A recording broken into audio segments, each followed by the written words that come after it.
ইফতারের একটা কমন দোয়ার কথা আমরা জানি, আরেকটা দোয়া আছে আনকমন যেটা আমরা জানি না। দুইটা দোয়া আমি বলছি। এক নম্বর হলো ইফতারের দোয়া যেটা কমন আমরা জানি, সেটা হলো আল্লাহুম্মা লাকা সুমতু ওয়া আলা রিজকিকা আফতারতু। এর অর্থ হলো, হে আল্লাহ, আপনার জন্য আমি সিয়াম সাধনা করেছি, রোজা রেখেছি, আর আপনার উদ্দেশ্যেই আমি ইফতার করেছি, অর্থাৎ আপনার নির্দেশের পালনার্থে আমি ইফতার করেছি।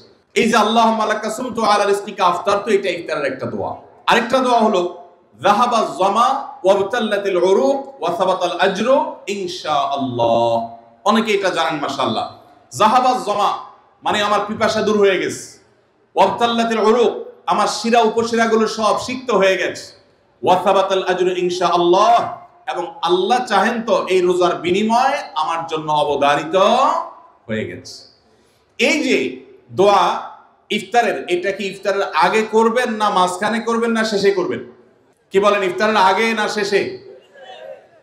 যারা যারা আগের পক্ষে তারা হাত তোলেন, মাশাআল্লাহ। বলো ভাইরা আমার, এই দোয়া ইফতারের পরে করবেন, আগে না।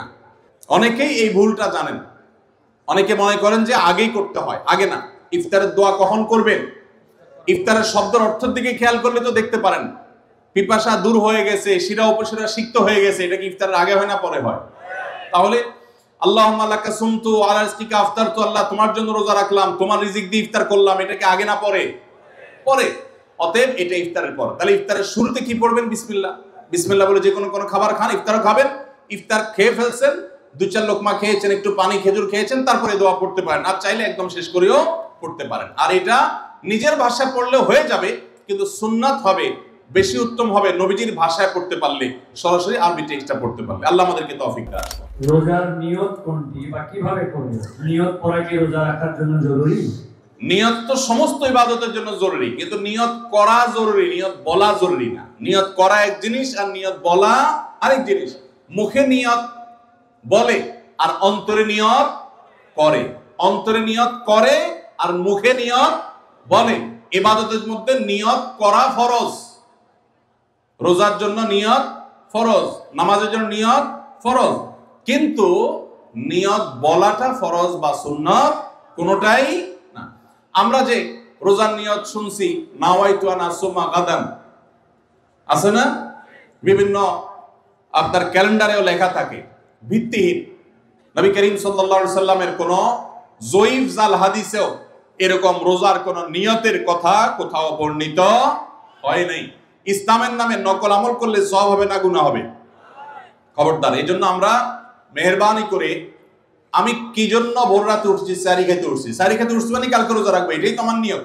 মনের ইচ্ছা আছে, ইন্টেনশন আছে, এটাই নিয়ত। মুখে আলাদা নিয়তের উচ্চারণ দরকার নাই।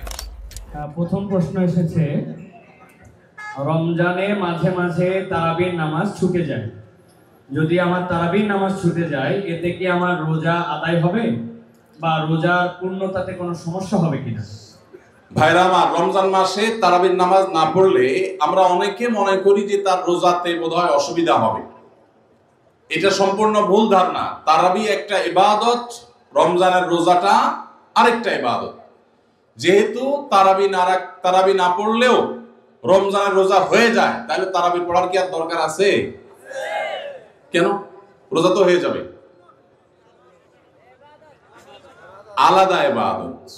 রোজা রাখা একটা ইবাদত, তারাবি পড়াটা আরেকটা ইবাদত। নবী করিম সাল্লাল্লাহু আলাইহি সাল্লাম একই হাদিসে দুটি কথা বলেছেন, মান কামা রমাদানা ঈমানান ওয়া ইহতিসাবান গুফিরা লাহু মা তাকাদ্দামা মিন যামবি। একই হাদিসে বলেছেন, মান সামা রমাদানা ঈমানান ওয়া ইহতিসাবান গুফিরা লাহু মা তাকাদ্দামা মিন যামবি। যে ব্যক্তি ঈমান এবং ইখলাসের সাথে রমজানের রোজা রাখবে, আল্লাহ তার পূর্বের গুনাহ মাফ করবেন। যে তারাবি পড়বে, তারও পূর্বের গুনাহ মাফ করবেন ইনশাআল্লাহ। এজন্য ভাইরা, তারাবির নামাজ পড়তে হবে, এটা সুন্নাহ, গুরুত্বপূর্ণ সুন্নাহ, সাধারণ সুন্নাহ না। নবী সাল্লাল্লাহু আলাইহি সাল্লাম ছাড়েন নাই, সাহাবীরা ছাড়েন নাই। কোনো ওযর ছাড়া তারাবি ছাড়া যাবে না। জামাত ছুটে গেলে একা একা হলেও পড়বেন, কিন্তু কোনো কারণে পড়তেই পারলেন না, সফরে আছেন, ট্রাভেলে আছেন, বাসে ছিলেন, ট্রেনে ছিলেন, নাইটে সফর করেছেন, তারাবি পড়তেই পারেন নাই, ইনশাআল্লাহ আপনার রোজা হয়ে যাবে। তাই বলে তারাবিকে অনেকে অবহেলা করেন আজকাল, যেটা তো সুন্নাত, না পড়লে কি? এই অবহেলাটা আরেকটা দোষের। তাহলে আমাদের মধ্যে দুইটাই সীমা লঙ্ঘন। কেউ মনে করেন তারাবি না পড়লে রোজাই হবে না, এটা হলো বাড়াবাড়ি। আবার অনেকে মনে করে তারাবি না পড়লেই বা কি, এটা হলো ছাড়াছাড়ি। এই বাড়াবাড়ি এবং ছাড়াছাড়ির মধ্যে আমাদের থাকতে হবে। আল্লাহ আমাদের তৌফিক দান করুন। একজন রোজাদারের জন্য রমজানের প্রতিটি দিনের আমলের রুটিন কি হবে, কিভাবে সে তার রোজা কাটাবে?